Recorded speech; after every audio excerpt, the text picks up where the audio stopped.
So tonight my guest is the MP for Tamale South and also the Minister for Education, Haruna Iddrisu. Some say the appointment of Haruna as Education Minister was a bit surprising. Haruna, were you surprised by your appointment as Education Minister? Not at all. I'm sure President Mahama thoroughly engaged and consulted before the decision to send me to the Ministry of Education. Probably to help him reset Ghana's education sector, which undoubtedly faces enormous challenges from kindergarten basic education through primary, junior high school, secondary education to tertiary education. There are significant challenges and problems that need to be dealt with head on. And I'm sure he trusted my judgment in that respect. I have not disappointed him in the last 1 year, and I shall not. And we will review and reform Ghana's education generally in order that we would produce competences that can stand the 21st century.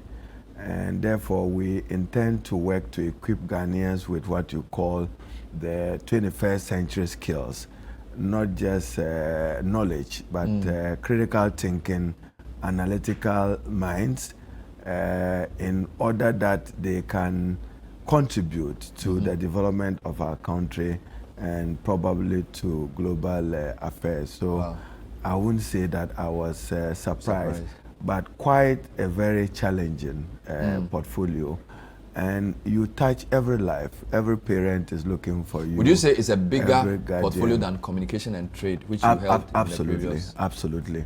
In terms of agencies, I'm sure I can count 23 agencies under the Ministry of Education.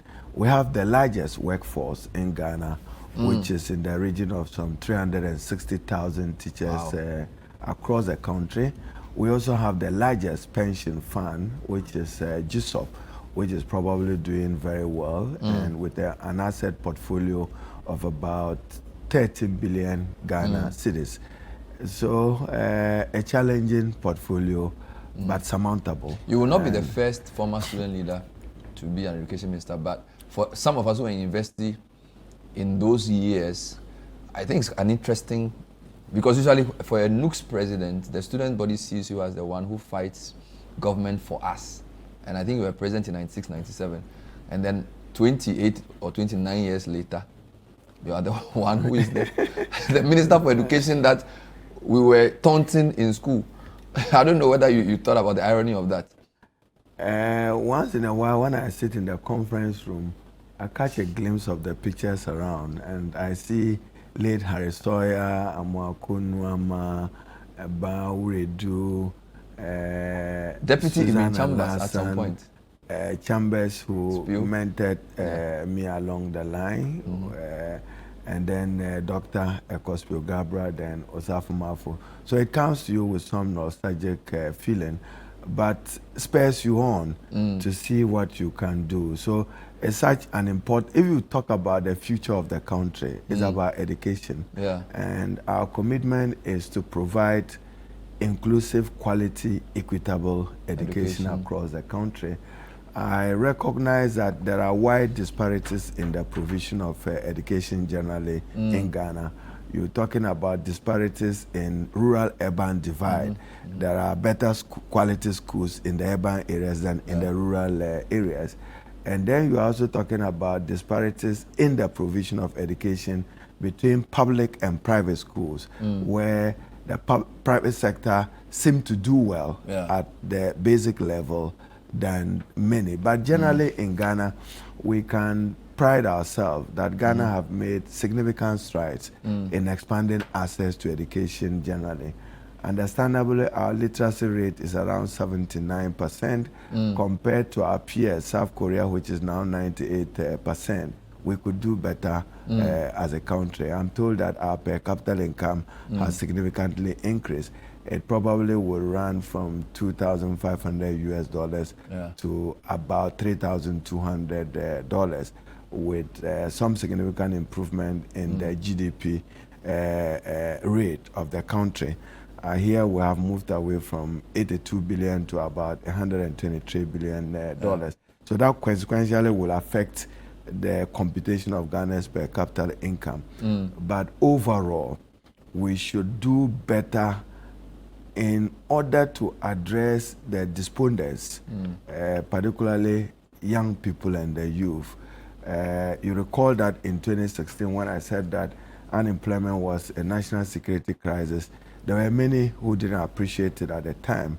It remains a ticking time bomb. We need to find urgent answers and urgent solutions to addressing the growing youth unemployment. Let me deal with the last historical issue. The last historical education. When you announced the no fee stress payment, I think the first batch, beginning of the year, some people said you were basically, how was the word to use? It was penance, because a lot of students when I was in the university blamed you for agreeing to cost sharing because you were the NUC's president because don't forget that cost sharing was the basis of a lot of the Mobarawa struggles. So basically when the student leadership agreed in principle to some cost sharing, that's when the agitations around we won't pay became such a big thing. So now as education minister, it's okay, let me wash my sins away by giving university students free school fees for 1 year to clear my guilty conscience. How do you answer to that? Fortunately for me, no fee stress is not my initiative. It's that of John Dramani Mahama, the President of the Republic. I'm only the implementing minister and implementing institution with the Student Loan Trust Fund, and then the GET Fund also providing additional support. But as you may recall historically, whilst historically you want to blame Haruna Iddrisu for cost sharing, then credit me for GET Fund, because those were the two that we unanimously agreed to at the PEF-funded Akusumbo Forum on Funding Tertiary Education in Akusumbo at the time. If you recall, Professor Ivan Adaimes, Stanley Pierre, Kwesi Abiesi is still alive. It was to discuss whether or not government alone could fund or finance education generally in Ghana. At the time, as pragmatic as I've always been, I didn't think that it was the sole responsibility of government to do that. That has opened up access. Remember, even at the time, between 1997 and 1998, there was no private provision of tertiary education in Ghana, save IMS, instead of management studies, if you recall.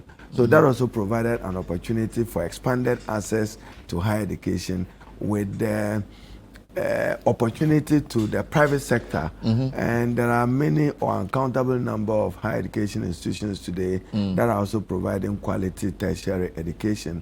Talk about Essential University or Central University, they are doing their part. Talk about Montcrest, they are doing their part in complementing government. Otherwise, that category of students who gain admission to those schools would have been home or helpless in some situations. So historically, yes, you can go back to our days in the university, particularly at the University of Ghana, where I was then president of the National Union of Ghana Students. I don't shy away from my core values and principles that I hold strongly to. I'll come back to education later. Mahama, 1 year. Some people have said they've done this rubric. Economy, good. Galamsey, bad. Fight against corruption, probably early, too early to say. And then they say other things around, say, size of government. He performed. He says he would do it. So there are different rubrics. So let's take it quickly one by one. Would you agree that economy, generally good? There's no issue there. Bernard, I think it's important that you situate it in context. You can liken the 2024 presidential and parliamentary election into a heavyweight fight where arguably the New Patriotic Party, led then by Nana Addo Dankwa Akufo-Addo, had lost stamina and strategy, and therefore it was obvious that they were not living up to the expectations of Ghanaians. And that brought in John Dramani Mahama as president with an overwhelming or extraordinary parliamentary majority, giving him an opportunity to reset and to reset the country, as he himself have rightly described it, reset the economy, in order that the new Patriotic Party government had done long-term damage to the Ghanaian economy. If you want to do an assessment from 2022, the economy of Ghana went abyss, and it will take some time to redress the structural imbalances and some of the problems visited on the Ghanaian economy. Not just COVID, but you had an economy where inflation was 54, coming down to 23%. You had an exchange rate regime of the dollar to the city between 16 Ghana cedis to $1. That's unacceptable. It simply increased. It simply increased the cost of doing business and crashed out the Ghanaian private sector completely. So the private sector of Ghana, more or less, is a rebirth opportunity for them with the return of John Dramani Mahama. That's part of the gains of the reset. They are now beginning to find their feet and to make their contribution to the sustainable development of the country. Now, if you talk about size of government, let's stay with economy. Whilst what you've said is generally true in terms of stability, there's a concern about money.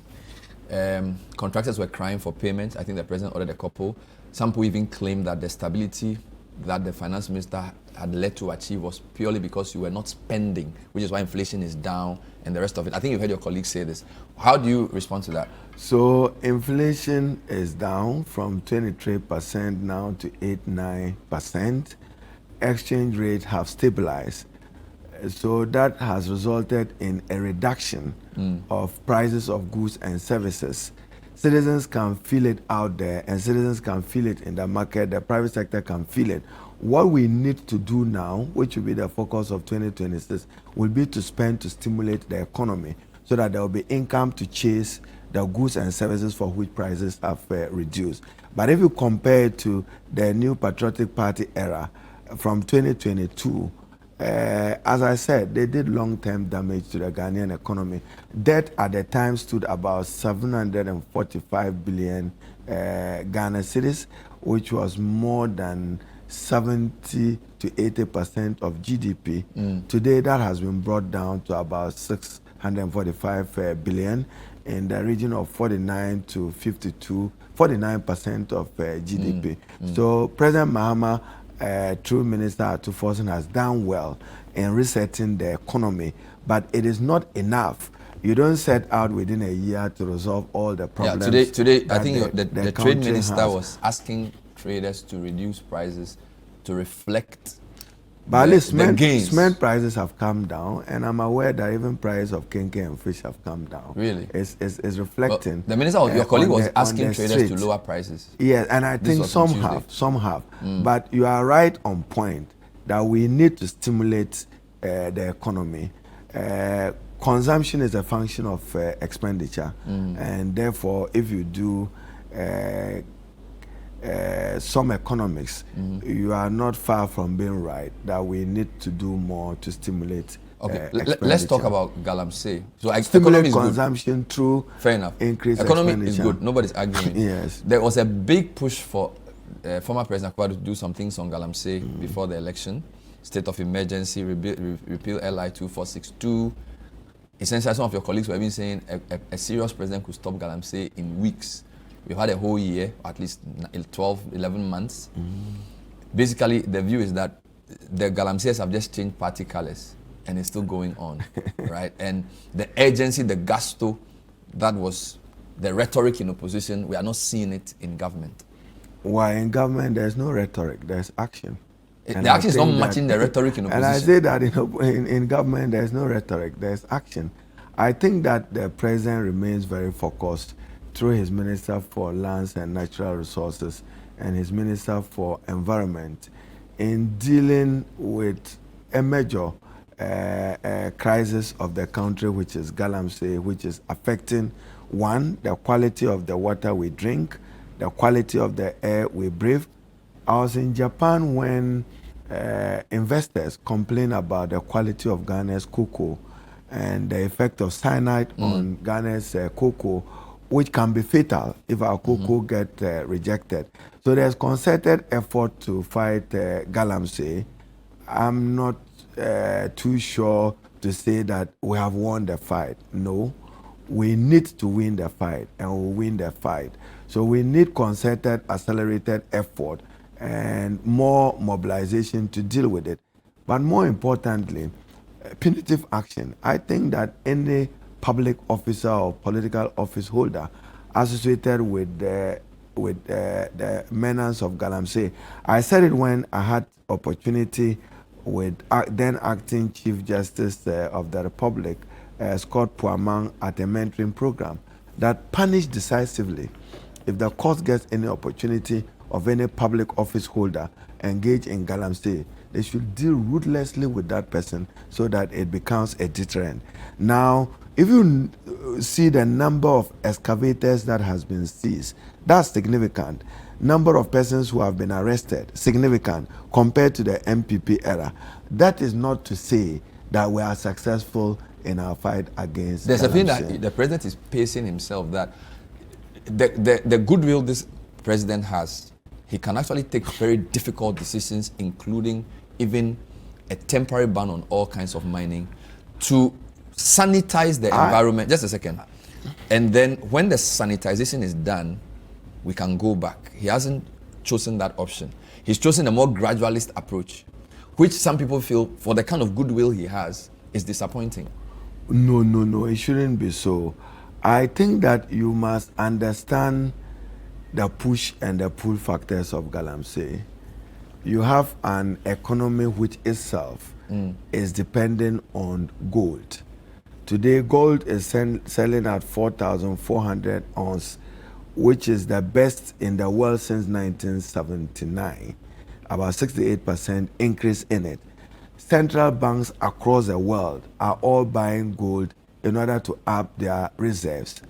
You have legal mining, large-scale mining in Ghana, and the present part of the intervention was the establishment of the Gold Board, which has done well working with the Bank of Ghana to mobilize Ghana's gold reserve. I'm told that we have improved from $8 billion in December 2024 to about $12-13 billion as of now. In those communities where galamsey is rife, what is the unemployment rate in those communities? You need to understand what the problem is. You must find alternative livelihoods for the young persons engaged in galamsey as part of its management. And I'm not sure that we have convinced President Mahama that where we are, he needed to declare a state of emergency. If we do, he would not hesitate to do that. But you must understand the overall management of the economy vis-a-vis addressing the challenge of unemployment of young people. For them, that is their opportunity. You haven't given them any better opportunity or livelihood. They are destroying our environment. Absolutely. The cost of water is high. Muta Wakil is complaining about Ghana water, lack of. So all these things are legitimate. Everybody has an economic need, but that doesn't justify destroying the environment in the way they do. Not at all. I'm not in support of it. And as I've said, any public officer or political office holder associated with galamsey should be dealt with ruthlessly. I said so publicly when I was with the acting Chief Justice at the program about a week ago. And there was a brilliant speech of one of the justices of the Supreme Court, what galamsey is doing to the natural environment and even to the protection of the environment. And that can be scary for the future of our country. So just the last point, do you think the government can do better in galamsey? We should do better. Our rating is not satisfactory at all. On the galamsey point. But compared to the New Patriotic Party... Well, we compare to aspirations. Let's not reduce governance to comparison. No, because there must be the massive voting you got was not because people were not happy with the NPP, you have a government, but they have an expectation of the new government. When you have a government that shows utmost disrespect to a Frimpong Boateng committee report, and the same government comes to tell you, I could simply have asked you that, Why didn't they declare state of emergency if they thought that was the most prudent way to address Galamsey? Well, Why they waited they probably had, 4 months they had out of they had office? A month to elections. They've now found they had a merit month in to it. elections. You have 4 years to elections. We'll deal with it, and I'm sure the Minister of Finance is mobilizing the Minister. Let's for talk about Lands governance. No, don't end there. We have revoked the LI. Yes, I admitted that LI 2462 is gone. We've Yes, been shouting so for that that's for the significant. past 6 And the months. president have banned mining in forest reserve. That's significant. That didn't happen in the past, where you had all these mining leases granted to people to go into those Let's forest discuss areas. the Unacceptable. So the attitude of the NDC fight against Galamsey, however disappointing you see it, is better than the MPP. The public will judge. So as we just point out the facts. But I think we need to do more. I agree with you. The picture in on, order to safeguard the environment and improve the quality of the air we breathe and the water we drink. Haruna, the picture on good governance is a bit checkered. Yep. There was a massive shout around oral. It seems to have fizzled out. That's number one. Number two, the OSP situation is hot and cold. There were high-ranking people in your party calling for the office to be cancelled, including a majority leader, Hayariga, and the chief whip. There's also been issues around the Attorney General's approach to his corruption cases, where sometimes he's given a lot of details about his intentions, and he's not even necessarily proceeded to court on some of the cases. So again, there was a lot of expectation around the campaign that the previous government was looting the economy and they will recover all the loot. Yes, we are not saying go and put people in prison without due process, but the whole feeling around anti-corruption seems to have, I don't know, a bit of an anticlimax, in my view. Bernard, be assured that 2025, the focus of President Mahama, having assumed office, acutely aware and sensitive to the state of the Ghanaian economy, primarily had to focus on resetting the economy. Into 2026, the reset will shift to governance, and that will include constitutional, administrative, and legal review in order to strengthen our public institutions to ensure more efficient and effective delivery of the public goods. Now, when it comes to the Office of the Special Prosecutor, and I'm sure you would have a minute for me to explain this, I take a sociological view of the Office of Special Prosecutor. Go back to the days when 1981, 1979, regrettable as those developments may be in terms of Jerry Rawlings and the PNDC at the time, exacting even life as part of his commitment to end graft, economic corruption, which increases the cost of doing business and denies development to poor, deserving people. What that did for me was a redefinition of a new consciousness about corruption. So the Office of the Special Prosecutor, I conceive it in the same respect.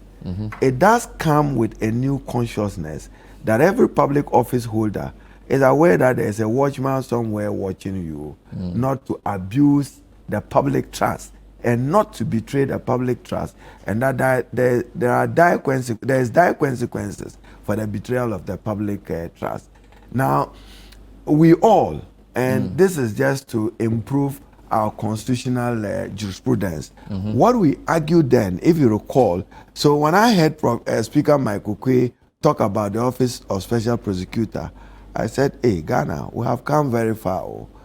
He was Speaker of Parliament when we thoroughly debated the establishment of the office.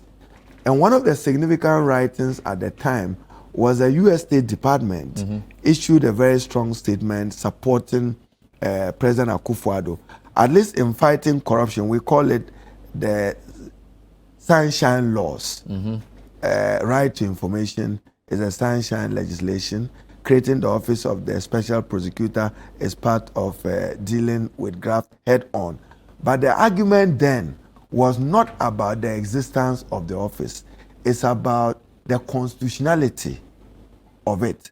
which is reference to Article 88.4, I believe, or 3 of the 1992 Constitution, which vests prosecutorial powers, criminal prosecution, only in the Attorney General. So read 88.3 You keep and going. 4. I follow the argument. Now, so it was more that argument, but having established the office, Yeah, 3 and 4. they are supposed to account to the Ghanaian people the extent to which they are fighting corruption and exposing it. And I think that consultation suffered along the line between the party in parliament and government. That probably occasioned that momentary lapse of judgment. I mean, we have an executive president, and President Mahama is in full control as leader of government, head of state. So you agree with President Mahama's view that it's too early to touch? Absolutely. Okay. We'll take a short break. When we come back, we'll continue with this. This is the point of view. Tonight is... But that's not to say that I agree with the constitutionality of that office and the process. My guest is Haruna Iddrisu, and he's the Minister for Education. We'll actually talk about education again. We've just been breezing through the first year of the Mahama administration. Of course, he is a minister in that government, but we still want to test his own views around how well he thinks that government has done. We're discussing some governance issues. We'll be right back. Stay with us.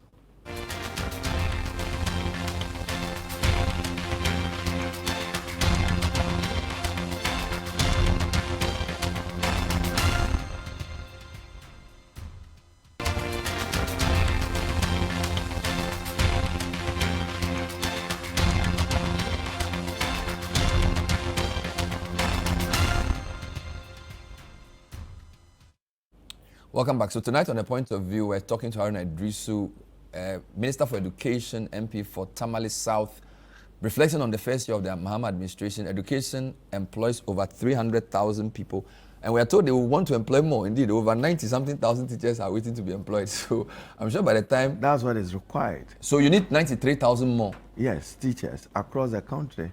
There are a number of basic schools that are without teachers.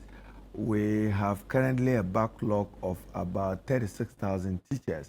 2023-2024 cohort who finished colleges of education who have not been employed. That itself is undermining the industrial peace and harmony. So if you had your way to recruit all those 93K, we'll be having about 500,000 teachers, approximately. And that will affect your compensation budget as a percentage of GDP. So that is why once in a while government will come and do 6,000 after 12 months. But the UNESCO standard, we are still below for education. In terms of people-teacher ratio, yeah, we are far behind. So if you had your way and the budget allowing, you'd have employed all the 93,000. I'm sure your question is better than if the economy had its way, if the economy could absorb that, it certainly would have done that. But it's difficult for an economy where you still need teachers. So for instance, take education budget, 33 billion. 30 billion is spent on wages and salaries, compensation. So nothing is left for goods and services, nothing is left for capex, and you celebrate that you have a large budget. The chunk of it will go into you need infrastructure. Of wages and the infrastructure in education across the country, today I briefed cabinet on it, is not in the best of state. Particularly for young girls. We still have schools under trees, by the way. Yes, I'm even worried about changing rooms for young girls. About 26,000 deficit. Schools under trees across the regions. In the Upper East region, it's about 648 schools. In under tree, in Northern region, 1,148. In the Bunu region, between 398 and 450 schools under trees. Not the best. Junior secondary school, about 798 is lacking across the country. But we've gotten some funding from the World Bank, about $200 million, which we intend to spend. So what are you prioritizing? Is it basic, secondary? No, we are going to upgrade 30 category C schools to B. This is SHS. 10 category B schools to A, and expand infrastructure in the number of the category A schools. I mean, so these are secondary schools? These are secondary education. But if Ghana is to succeed, we have to prioritize foundational learning at the basic level, invest hugely in foundational learning from kindergarten to junior high school, all our investment. So is there go any into that. aspect of the big push that will go into building basic schools? I should think so. I should think so. Do you have any numbers to share? When there is a second phase of the big push beyond roads, it should go into education and health infrastructure. Because if you have those many schools and trees, and the president admitted at the launch of the STEM box that he believes the WASSCE results was a reflection of poor standard of basic. And the WASSCE results just reflected the state of our education and a wake-up call for all of us, particularly quality improvement in infrastructure, the environment in which learners learn. But don't forget that before WASSCE, I was in the Bunu region from Babato through Kintapo up to Techima because the red flags of exam malpractices were dominant in that particular area. So it was zero tolerance for cheating, which probably contributed to what we are seeing. So you don't really think that students didn't do well? It was more the tougher stance on invigilation? That's one of several factors. But from the examiner's report that I have analyzed, the GES and a team are still analyzing it at the request of President Mahama. It was more of many of the students not being analytical. It was more like a challenge of application. They gave them graphs, particularly in maths, and many of them couldn't be analytical in terms of the application of the graph. That's what accounted for the poor performance in mathematics. So we need to take it up, improve the standing of the teachers, support them in terms of their professional let's stay with career development. You said the school placement system was not working well, and you ordered some sort of review. Do you have the report? Do you know what you are going to do to make it better for next year? You know, school placement. I shared this true story where a particular parent was up in hills on me that, hey, Haruna Iddrisu, you are failing to help me. I called you. You are not attending to me. So I said, what aggregate? When he said 41, as I said, my phone fell down because 41, and he wanted a category A school. We also had instances where there was fraud, and national security made a number of significant arrests of those who tried to place undeserving students in category A schools, including somebody with 37 who was placed in a category A school. But where I sit as minister, I got as much as 68,000 protocol requests to help. 68,000 protocol requests? Yes. Official requests? So if you were sitting in that hot seat, who would you help? Who wouldn't you be able to help? So the answer is that expand infrastructure. The MPP administration having launched free senior high school in 2018, by my assessment, did not significantly and commensurately match it with infrastructure support. So you have a school which had a population of 1,400, which is now 4,000, the same dormitory, the same classroom, the same quality improvement. You should expect poor or low outcomes in the provision of education. So, and some of the students even studied without textbooks because they didn't make provision for textbooks for them. If you look at even year 2 who are now entering year 3, it is only with the functionality of the tablets that they have been able to access their textbooks. So a generality of problems accounted for the poor standing. We're still talking to Haruna Iddrisu, the Minister for Education. Let's turn our attention to something else. I was on Attorney General and the performance around corruption. We've discussed OSP. You agree with the President on OSP. But in relation to oral prosecutions, Attorney General Ayine has given many press conferences. A lot of people don't seem to be seeing or say they don't see that it's not matching the rhetoric with action. I don't know if you have any analysis of the approach to fighting corruption, particularly from the AG's perspective this time. AG. So, Bernard, when you say Ghana is a country that upholds the rule of law, what does that mean for you? It's a country where due process must be respected. And the Constitution, presumption of innocence, You don't pronounce or declare any person guilty by your thinking or by your standing or by the office you hold. It says subject to this constitution. So I think that the wheels of justice run. It may run slowly, as tortuous as it runs. I'm sure the wheels of justice will run and catch up. If that is true, then do you not think that oral over sensationalize the corruption issue by making all those claims, and then later on Domelevo comes to say a lot of what they heard was, I'm just quoting him, was not backed by any proper evidence. The judicial process is tortuous. There are cases which started far back 2005, which are still before the court. Make a distinction of that. Oral, there has been seizure of some properties that were not lawfully acquired. So I think that we should give Dr. Ayeni some opportunity. I'm just saying that. No, do you concede that Dr. Ayeni is doing well as Attorney General? I'm not criticizing Ayeni. I'm saying, do you think NDC is the first person needlessly politicized the issue with setting up oral? You know why they call him the #1 lawyer of the Republic? He must uphold the Constitution. I agree with that. Uphold the rule of law. Yes. And respect the judicial process and due process. Criminal law, presumption of innocence, as I have said. What I'm not particularly happy about is the use of denial of bail as a punishment for accused persons. It's tried law that is not acceptable. Fair enough. There are significant rulings of the Supreme Court which says that don't use denial of bail as basis to punish an accused person, save in circumstances where you think that the person may become a fugitive of justice. That is when you are strong on those issues. So I think that the Attorney General and Minister for Justice is doing well. Then 2, thorough investigation. You know, the law is not necessarily based on truth. The law is based on evidence. He needs to have a watertight case. Fair enough. That's what lawyers call prima facie case.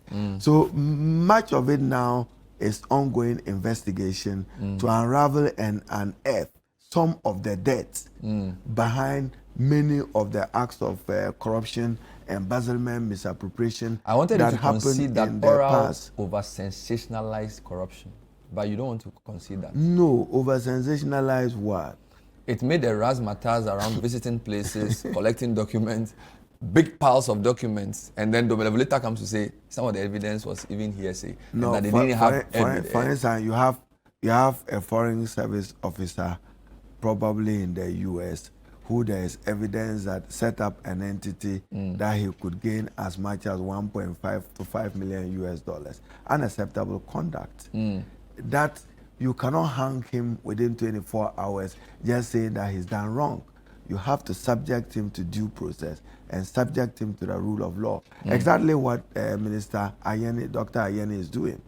You keep going back to So Ayeni. the wheels of justice will run slowly, but it will grind to a necessary end where we exact. Fair enough. Some democratic purists are disappointed that the president did not allow the former CJ's cases she had filed to run their full term before appointing a new CJ. In the sense that, of course, we are not going to debate all the processes around her removal, but we do know that she had some matters pending in the Supreme Court whilst the process for setting up the new CJ was followed through. And some people feel like it was not fair to her. That's number one. Then number two, some officials of your party have expressed their intention and willingness to remove the Electoral Commission chairperson. And indeed, some people have now written petitions for same. So there seems to be a move to, whether by fair or foul means, remove people the NDC doesn't like. And for you say, Mr. Mahama's view for next year's governance will be to reset governance. Good. So, and to strengthen the delivery of public institutions. So administrative justice, to improve the delivery of the public rule good. of law, administrative justice, and the right procedure are core tenets of the rule of law. So what is your defense on the way CJ Tokonu was removed, particularly with the fact that she had not finished exhausting the legal process before the new CJ was appointed? I think President Mahama acted lawfully and acted within the tenets of what was required of him by the provisions of the 1992 Constitution as to when he receives a petition, he has to forward it to the Council of State. The Council of State will look into it and then advise him. What I do know is that Ghana now has a Chief Justice, and the process was followed through as required in the... You know, we are a country governed by law. I don't want to use the word.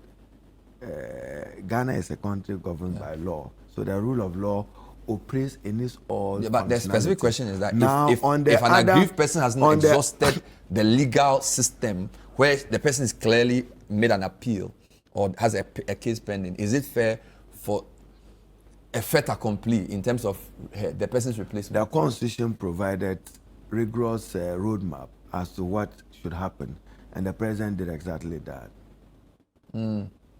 EC. Electoral Commission. The chairman of the party said in an interview that the EC was not fit for purpose.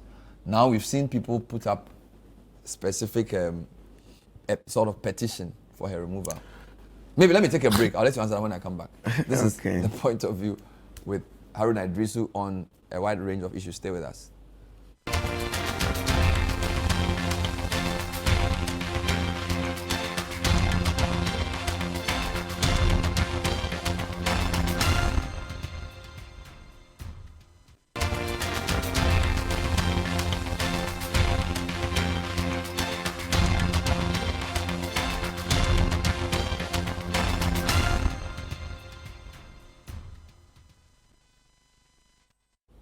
Still here on the point of view. This is our last interview for the year 2025, and our guest is the Minister for Education. We decided to expand it. We're discussing education, but other governance issues as well.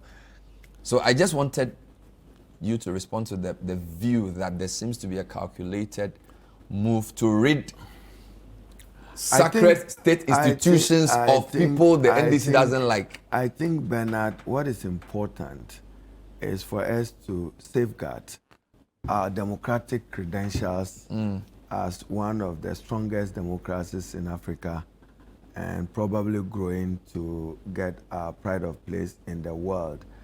I'm not particularly happy about some aspects of the Electoral Commission's conduct, and I can give you practical examples. I've had the opportunity to vice chair the Electoral Commission when it comes to Parliament. I currently even serve on the independent constitutional bodies in Parliament. So I give you two worrying scenarios of the performance of the Electoral Commission. You recall that prior to 2024, the EC announced that no national ID, no voter ID card. That itself had a potential to disenfranchise 500,000 Ghanaians. The right to vote is embedded in Article 42 of the Constitution and defines who should exercise that right. Be a citizen of Ghana, attain 18 years, nothing more. It didn't say that go and have an ID card anyway.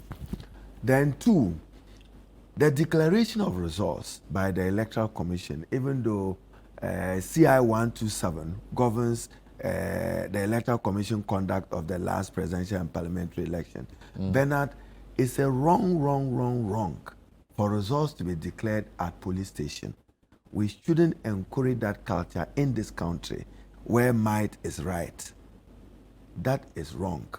So tomorrow, if a certain actor with influence finds that he's losing an election, he should disrupt it and say that go to police station and declare me. That's unacceptable. But maybe many of us have not even woken up to a crisis that the Electoral Commission possibly could have created even in the declaration of the presidential and parliamentary results. You know for a fact that about 9 to 10 parliamentary seats were not declared, probably for a longer period than what is acceptable. Can you imagine if it was the case in 2020 where you had 137, 138? They would have plunged this country and its democracy into a crisis. That is unacceptable. That kind of conduct, for me, is not good enough. When the Electoral Commission is declaring presidential results, and I am a student of the Commission and what they do, right from Afarijan to yesterday, I follow every process, even aggregation of results. these regional coalition centers. Why? For purpose of election, is Ghana divided into regions? That's wrong.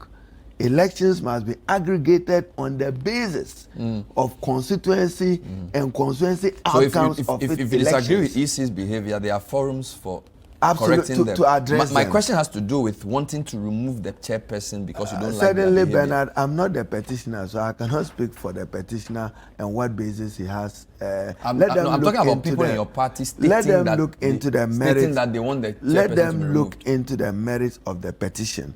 By the 1992 Constitution, I believe in Article 154, provide enough safeguards to protect the Electoral Commission that it shall not be subject to the direction and control of any person or any institution. Let's deal with the constitutional review. So the Electoral Commission must live up to its calling in conducting free, fair, and credible elections across the country, and not seem to be doing the bidding of any political party. Have you seen the report that Professor Prempeh presented to the president, and how impressed are you with that work?